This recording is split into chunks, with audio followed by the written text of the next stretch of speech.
حضرت ابراہیم علیہ السلام نے اس امتحان میں بھی کامیابی حاصل کی اور حضرت ہاجرہ کو کہا کہ آپ نے یہیں پر ٹھہرنا ہے اور یہاں سے آپ نے کہیں جانا نہیں ہے۔ اللہ قرآن میں کہتے ہیں ربنا انی اسکنت من ذریتی بواد غیر ذی زرع عند بیتک المحرم ربنا لیقیموا الصلاة فاجعل افئدة من الناس تہوی الیہم وارزقہم من الثمرات لعلہم یشکرون۔ اللہ فرماتے ہیں میرے محبوب پیغمبر، آپ اپنے بچوں کو چھوڑ کر، اپنی بیٹے کو چھوڑ کر، بیوی کو چھوڑ کر، غیر ذی زرع، جہاں پر کھیتی باڑی نہیں، کنواں نہیں، پانی کا انتظام نہیں، نل کا لگا ہوا نہیں، سارا زادِ راہ ختم ہو گیا۔ ابراہیم جانے لگے، مخاطب کر کے کہا اے ابراہیم کہاں جا رہے ہو؟ آسمان کی طرف یوں دیکھا، بولے نہیں ہیں۔ اللہ کی طرف سے پیغمبر کو بولنے کی اجازت نہیں۔ چل پڑے حضرت ابراہیم علیہ السلام کی بیوی آپ کو مخاطب کر کے کہہ رہے ہیں بتاؤ تو صحیح کس کے سہارے ہمیں چھوڑ کر جا رہے ہو؟ یہاں پر نہ قوم قبیلہ ہے، نہ یہاں پر خاندان کے رشتہ دار ہیں، نہ یہاں پر انسان بستے ہیں، یہاں پر تو جنگل کا علاقہ ہے۔ ابراہیم کس کے سہارے چھوڑ کر جا رہے ہو؟ ابراہیم جواب نہیں دیتے، آسمان کی طرف دیکھتے ہیں اور چلے جاتے ہیں۔ حضرت ہاجرہ سمجھ گئی کہ ہمیں اللہ کے سہارے پر چھوڑ کر جا رہے ہیں۔ حضرت ہاجرہ نے کہا واللہ لا اضیع ابدا، جو اللہ پر بھروسہ کر کے اللہ کے نام پر چھوڑ کر جا رہے ہو، اللہ کبھی بھی ہمیں ضائع نہیں کرے گا۔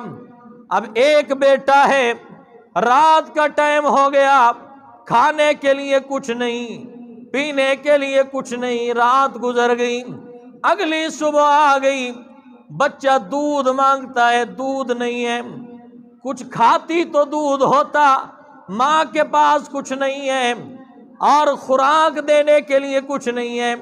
حضرت ہاجرہ دوڑی، کبھی صفا جاتی ہیں، کبھی مروہ آتی ہیں، کبھی مروہ جاتی ہیں، کبھی صفا آتی ہیں، یوں آپ نے 7 چکر کاٹے۔ میں اور آپ حج کے لیے جاتے ہیں، ہماری ٹانگیں جواب دے چاہتی ہیں اللہ کی قسم۔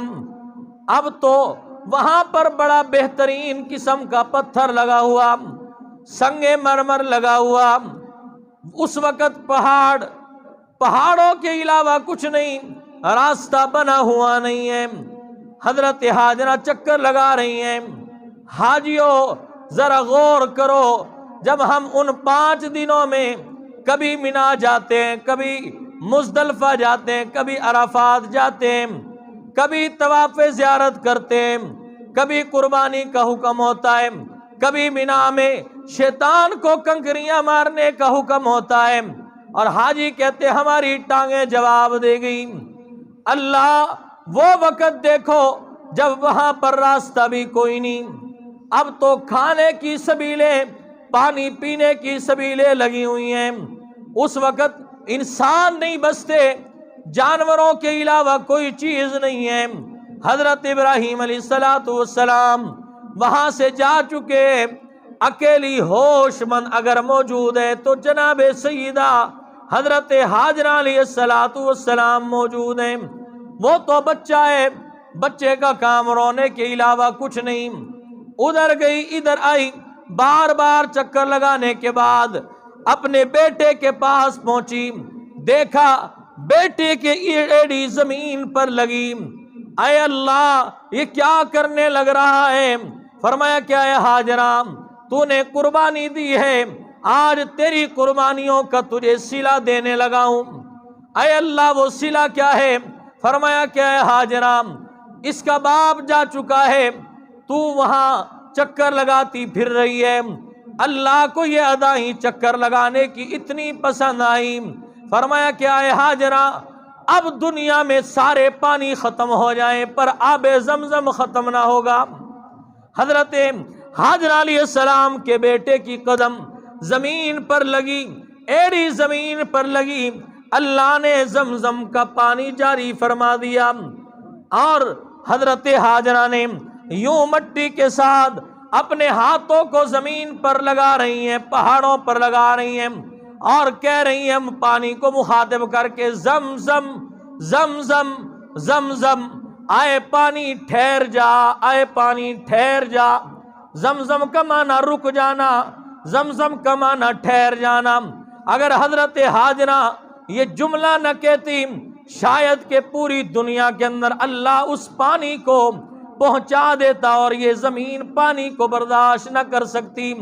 حضرت ہاجرہ کی قربانی، حضرت اسماعیل کی قربانی، حضرت ابراہیم کی قربانیاں اللہ کو اتنی پسند آئی تو حضرت ابراہیم کی دعاؤں کو اللہ نے حج بنا دیا، حضرت ہاجرہ کی اداؤں کو اللہ نے حج بنا دیا، حضرت اسماعیل کی قربانیوں کو اللہ نے قیامت کی صبح تک کے لیے قربانیاں بنا دیا۔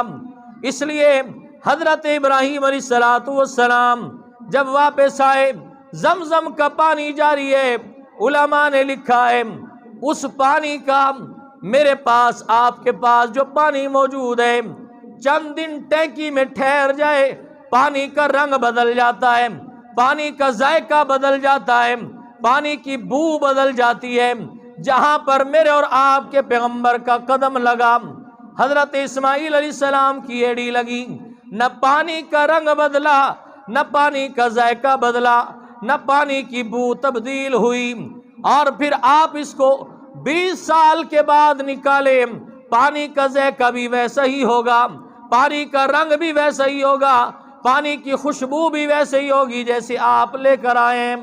اور پھر اللہ نے اس پانی کو آب شفا بنا دیا ہے، جس نیت کے ساتھ آپ پیئیں گے اللہ وہی ارادہ قبول فرما لے گا۔ حضرت اسماعیل علیہ السلام کی قربانی سے اور حضرت ابراہیم اور ہاجرہ کی قربانی سے اللہ نے ہمیں آب زمزم جیسی نعمت عظمیٰ عطا فرمائی۔ میرے دوستو یہ تو آب زمزم ہے، اس مقام پر پھر اللہ نے اور لاجک ساتھ ساتھ مفتی صاحب کے یوٹیوب چینلز کو سبسکرائب کیجئے اور ان کے تازہ بیانات کے ذریعے اپنی علمی، اصلاحی اور فکری آبیاری کرتے رہیے۔